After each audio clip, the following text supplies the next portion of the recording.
Most photographers and videographers trying to go full-time make the same mistake. You see, they quit first, then they try to build the client base. And that's completely backwards. The client base is what makes the leap even safe in the first place. And it has to be built while you still have the 9-to-5 and the W-2. That's what this video is about. My wife, Paige, and I run a luxury wedding photography and videography business. We're both full-time now, but we got here completely differently.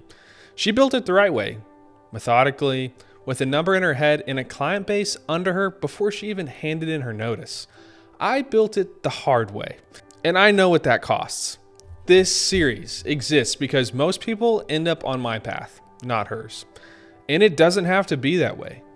In the last video, we broke down the real number, the specific dollar amount you actually need before it's safe to quit. Personal expenses, business expenses, times that by 12, add 30% for taxes, and then give yourself a 3 to 6 month buffer for the slow months and the unexpected ones.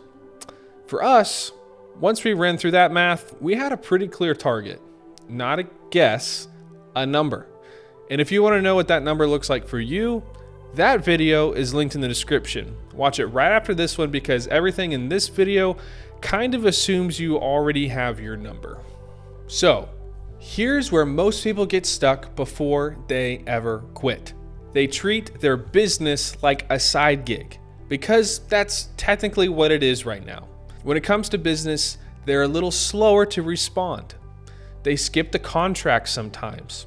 They show up to a shoot without a shot list because they figured they just wing it and hope it turns out. And in the back of their mind, they're thinking, I'll get serious when I quit. And the reality is, the way you show up right now is already building your reputation. Every inquiry you respond to, every contract you send or don't send, every email you write, every wedding you deliver on, it's all being recorded, and not by you, by the people you're working with. And believe me, they talk. You don't get a reputation the day you go full time. You've already been building one.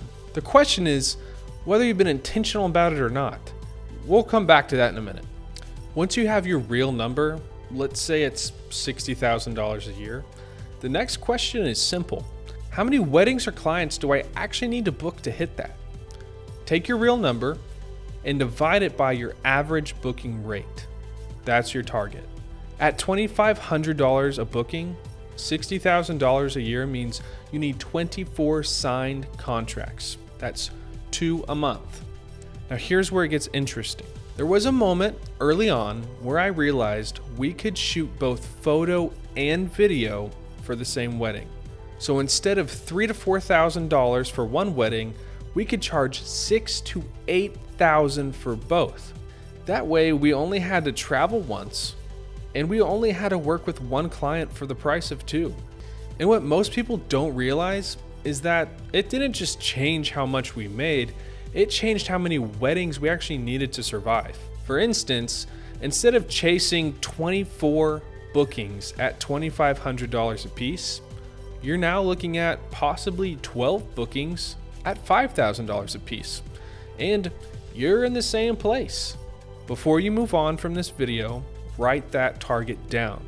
Your real number divided by your average booking rate.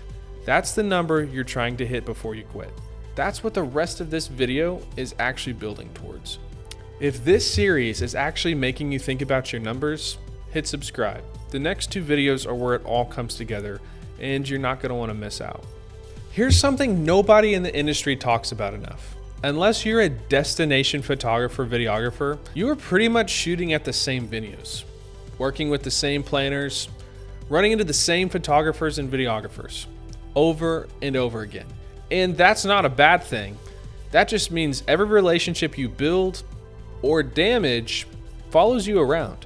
Burn a bridge with a planner and she remembers. Develop a bad relationship with a venue coordinator and her entire network knows.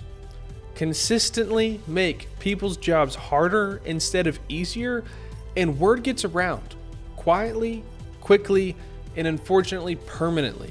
You don't get a clean slate in a local market. If you build a bad enough reputation, you might as well move. And that's not meant to scare you. That's actually meant to free you, because the flip side of that is just as true. Build the right relationships. Genuinely build them. Don't just collect contacts and hope those people market you. Do it in a way that they market you without even having to ask them. Here's what that actually looked like for us. When we were first getting started, there was a photographer in our area shooting high-end luxury weddings. Genuinely one of the best. And we looked up to her and admired her work so much. Anytime we had the chance to work with her, we weren't shoving business cards down her throat or asking her to refer us. We showed up and supported her work. We made it easy to be around us and brought value to her and her business. Eventually, people noticed those kinds of things. And it was not long before she started referring us for video because she liked working with us so much. She sent us her clients, and that meant the world to us. She didn't do it because we asked, but because she trusted us. And the same thing happened with luxury planners. We didn't show up to network. We showed up to help pull off a great day, getting behind the scenes, filling in gaps, genuinely trying to make their jobs easier. And because we cared about how the day went, not just our footage. Soon enough, they started sending couples our way. Venue owners, same approach.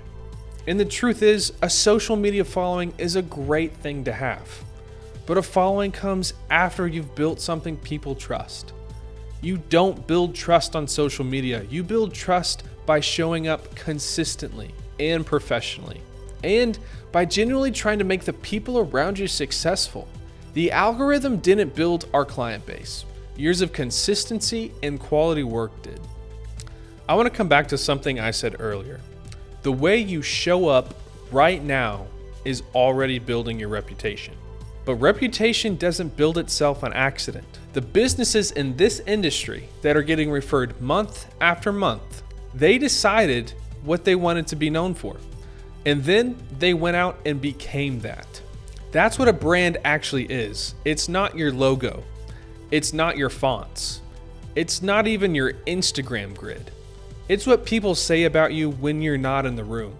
For us, when someone hears Paige and Josiah, I want them to think of 4 things, and I call them the 4 Ps. I want them to think that we were punctual, prepared, personable, and professional. That's what I want my brand to be. In every wedding I leave, I ask myself one question. Did I represent that well today? Is that what they're going to think of when they hear our name? Because if the answer is yes, consistently, those are the people who refer us. So I want you to do something, and I mean right now, not later. Grab a notebook and write down 3 to 5 words, the words you want people to associate with your company. Not the words you hope they use, the words you are going to earn.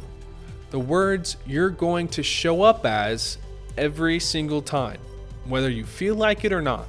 Then get out there and live it out. A good name doesn't happen by accident. It happens because someone decided what it was going to mean. And then they showed up that way over and over again until people started saying it back to them without having to be asked. Look at your bookings right now, honestly. Maybe you're watching this and you realize, yeah, the relationships are there, the bookings are coming in. I'm closer than I thought. If that's you, great. Keep going.